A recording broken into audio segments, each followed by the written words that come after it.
अस्सलामु अलैकुम। एक आयत एक तबसरा में आज हम जिक्र करेंगे सूरतुल फातिहा की आयत नंबर 5 का। अल्लाह रब्बुल इज़्ज़त का इरशाद है, इहदिना सिरातल मुस्तकीम, यानी दिखा हमें सीधा रास्ता। यहाँ एक गहरा सवाल पैदा होता है कि जब अल्लाह ने खुद ही सीधे रास्ते पर चलने का हुक्म दे दिया है तो फिर हम इस आयत में दोबारा दुआ क्यों मांग रहे हैं। दरअसल इसका मतलब ये है कि हिदायत सिर्फ इल्म से नहीं बल्कि मांगने से मिलती है।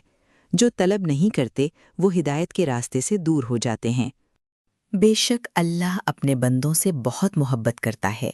यही वजह है कि वो कभी कभी जिंदगी में ऐसे हालात पैदा कर देता है कि इंसान मजबूर होकर अपने रब की तरफ पलटता है और हिदायत मांगता है। अल्लाह खुद चाहता है कि हम राह रास्त पर आ जाएं।